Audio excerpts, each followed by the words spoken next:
everyone, welcome back to my channel. I'm Michelle and I'm so glad you're here. If you're new here, welcome. And if this video resonates with you, please go ahead and boop the like button, snooze. And you can also subscribe. I would really appreciate that. I just want to take 2 seconds to say I'm working on the audio. I know the audio in the videos has been quite poor. I have a microphone in all of them, so I'm not 100% sure what's going on with that. So today we're talking about morning routines, and before you click away, this is not another 5 a.m. miracle morning video. This will be different. I'm not going to tell you to wake up at 4:30 and meditate for an hour and then journal 3 pages, do yoga, make a green smoothie, and just transform into a different person before the sun comes up, because that's not happening. I wouldn't want it to.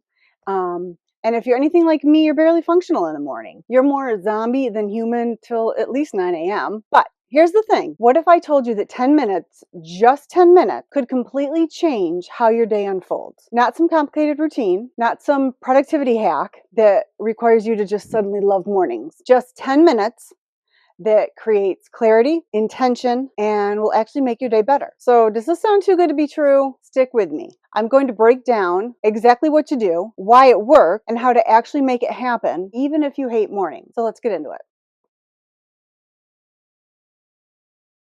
Here's the deal. How you start your morning generally sets your tone for the entire day. If you start your morning in chaos, like hitting the snooze button 5 times or just reaching for your phone and doom scrolling, and then rushing around in a panic, you're starting your day in reactive mode. You spend the whole day responding to other people's priorities, feeling behind, and wondering why you're stressed. Most people's morning routines look like this. The alarm goes off, and they immediately hit snooze, maybe once, maybe 5 times. Finally drag themselves out of bed, and perhaps they see something that stresses them out. If you have ADHD, you're running late, so you're panicking from that. And then by the time you leave the house, you're already behind. If that sounds familiar, and it does to me, that's not a routine. That's chaos with a wake-up time. When you start your day reactively, you're basically letting everyone else decide what matters for your day. Your inbox decides your priorities, your social media decides your mood, other people's urgency decides your schedule. You're not in the driver's seat, you're just along for the ride. And by the end of the day, you're exhausted. But you can't remember what you actually accomplished because you just reacted to things all day. But when you start your morning intentionally, even just for 10 minutes, everything changes. You move from reactive to proactive, from scattered to focused, from what's happening to me today to what am I creating today? And the best part, it doesn't require waking up hours earlier or becoming a morning person. It just requires 10 minutes and a little bit of intention. Here's what we're doing in those 10 minutes. The first 2 minutes will be to ground yourself, and the next 2 minutes will be to get clear on your priorities. Then you're going to spend another 2 minutes setting your intention, another 2 minutes visualizing your success, and then the last 2 minutes would be activating your energy. And that's it, 10 minutes. You can do this before you shower, before you make coffee, before you do anything else, before your feet even hit the ground. So let's break down each piece. So the first thing you're going to do is not check your phone. And I know that's hard. Your phone is right there. It's calling to you. What news broke overnight? I'm sure there's notifications. And what if something important happened? I promise you, it's very unlikely that something that important happened overnight that your phone can't wait a few minutes. So instead of grabbing the phone, what you're going to do is take 2 minutes to ground yourself in your body and the present moment. And so what you'll do is you'll sit somewhere comfortable, and we're not talking a meditation position. This could be your bed is fine, the chair is fine, you can sit on the floor if you want. You can close your eyes or keep them open if that feels weird. But you're going to take 3 deep breaths, like really deep breaths, like as deep as you can, in through the nose, out through the mouth, and feel your body and notice. How do you feel right now? Tired, anxious, calm? It doesn't matter. Just notice. So check in with your body. Is there any tension and discomfort? Just observe, and that's it for 2 minutes. 2 minutes of just being present before you do anything else. And why this works, you're telling your nervous system that you're safe, you're present, you're starting intentionally. This shifts you out of fight or flight mode and into a calmer state. So for the next 2 minutes, minutes 3 and 4, you're going to spend 2 minutes getting clear on what really matters. This isn't what's urgent, and it's not what other people want. what actually matters to you. And ask yourself 3 questions. What are my top 3 priorities today? Not your entire to-do list, just 3 things that if you accomplish them would make you feel good about today. The second question, what would make today feel successful? And this is about outcome, not tasks. So, what would make you feel fulfilled? And the third question is, what do I need to protect today? So, number 3 is, what do I need to protect today? Your time, your energy, your boundaries. What are you not going to let get derailed? You can write these down or you can think them through, but actually answer them. Don't skip this part. And why this works is because most people just go through their day reacting to whatever's in front of them. And this gives you clarity on what actually deserves your attention. When you know your priorities, it's easier to say no to distractions. So we're moving on to minutes 5 through 7. So we're halfway there. So this is where you set the energy that you want to bring to the day. Not what you're going to do. That's your priorities. This is about who you want to be.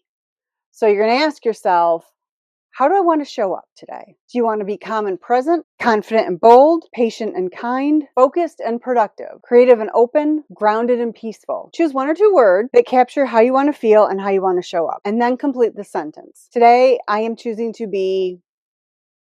So for example, today I am choosing to be calm and focused. Today I am choosing to be confident and present. And say it out loud or just think it, but be clear and let it land. And why this works is when you set an intention for how you want to be, you prime your brain to look for opportunities to embody that. You're more likely to notice when you're off track and course correct. So already we're up to minutes 8 and 9. And you're going to spend these 2 minutes visualizing your day going well. Not in a toxic positivity, everything will be great way, but more in a I can handle anything that comes up kind of way. So here's what you do. You close your eyes and imagine yourself moving through your day. See yourself accomplishing those 3 priorities that you set earlier. See yourself becoming the person you set your intention to be. Imagine a challenge coming up and handling it well. See yourself staying calm, making good decisions, and maintaining your boundaries.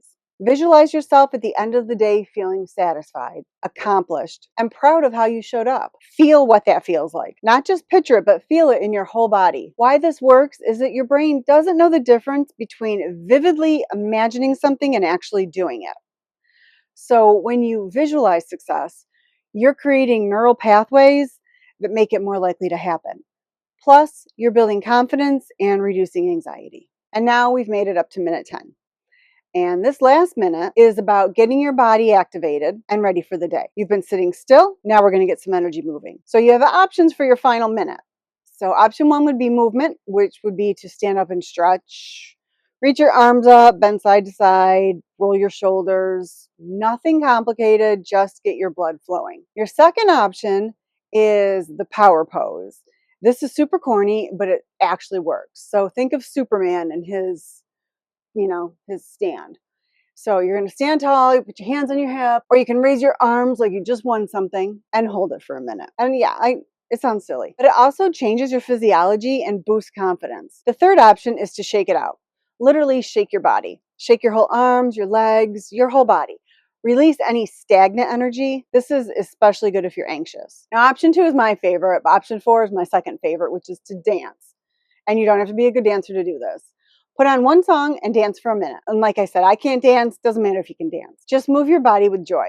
And especially if no one's around, who cares? The point is to activate your body and signal to yourself, I'm ready for this day. And why this works is because physical movement changes your mental state. When you move your body, you release endorphins, increase energy, and shift your mood. 1 minute is all it takes to change your physiology. So to all those out there who are saying, but I'm not a morning person, Michelle. I hear you, and neither am I. That's why this is only 10 minutes and doesn't require you to be chipper or enthusiastic. You don't even have to open your curtains. You can do this while still groggy. You can do this before you're fully awake. You can do this with your eyes half closed. The point isn't to be perky. The point is to be intentional. And to those who say they don't have time, really, you don't have 10 minutes. You have time to scroll social media for 10 minutes or 30, let's be real. You have time to hit the snooze button 2, 3, 4 times. You have time to stress about your day for 10 minutes. So you have the time to do this. You're just not prioritizing it. And I get it. Mornings are rushed. And for me, they're kind of the worst part of the day. But this 10 minutes will actually save you time and stress throughout the day by helping you stay focused and intentional. And if you forget, set up triggers and systems so you don't have to rely on motivation. Put a post-it note on your phone that says 10-minute reset first, because I know you're reaching for your phone first thing in the morning. So let that be your reminder. You can set a timer for when you wake up before you do anything else. Set a 10-minute timer and do the routine. So set your alarm and then a 10-minute timer after that. Or you can stack it with an existing habit. Do it right after you go to the bathroom or right after you brush your teeth. Whatever you always do in the morning. And it may be helpful to prep your space the night before. If you want to journal during this, have your journal ready. If you want to sit in a specific spot, set it up. Start even smaller if you need to. If 10 minutes feels overwhelming, start with 5 or 3. The goal is consistency, not perfection. It's better to do 3 minutes every day than to do nothing because 10 minutes feels like too much. Once you build the habit, you can extend it. And yes, do this on weekends too. Maybe you sleep later, but you eventually do wake up. So when you do your reset, because weekends deserve intention too. Maybe even more so because it's easy to waste your precious free time scrolling and then wondering where the day went. So, what are the immediate changes? From day one, you'll notice you feel more grounded. Instead of starting your day in chaos, you start from a place of calm and clarity. You're more focused. Because you know your priorities, you're less likely to get distracted by every shiny object that comes your way. And you're less reactive. When something unexpected happens, you can respond from your intention instead of just reacting emotionally. And you have more energy because you're not running on stress and caffeine alone. You've already activated your body intentionally. And over time, after doing this for a few weeks, you'll notice bigger changes. Your days feel more under control. You're driving your life instead of your life happening to you. You accomplish more of what matters, not just more things, but more things that align with what you actually care about. You handle stress better. Because you've practiced grounding yourself every morning, you can access that calm state when things get intense. And you feel more like yourself. Instead of living in constant reaction mode, you're showing up more intentionally as the person you want to be. Your relationships improve because you're calmer, more present, and more intentional. Your interactions with others improve. You sleep better. When you have less scattered energy and stress throughout the day, you sleep better at night, which makes mornings easier. So it's a positive cycle. And here's the thing. 10 minutes doesn't sound like much. And on any given day, maybe it's not life changing. But 10 minutes a day is 70 minutes a week, which is about 5 hours a month, 60 hours a year. That's 60 hours of intentional practice of grounding yourself, getting clear on your priorities, and showing up as the person you want to be. That compounds and that changes you. And hey, you'll miss days. That's normal. Don't make it mean anything. Don't say that you're bad at this or that you knew you couldn't stick with it or that you failed, because you didn't fail. You just need to start again the next day. No drama, no guilt, just begin again. And if your mind wanders during these 10 minutes, yeah, it will. That's just what minds do. They wander all over the place. When you notice your mind wandering, just gently bring it back to the present moment. And that's the practice. So the bottom line is that 10 minutes in the morning can absolutely change your entire day. So my challenge to you is to try this for a week, 7 days, 10 minutes each day. And let me know in the comments, are you going to try this? I'll see you in the next one.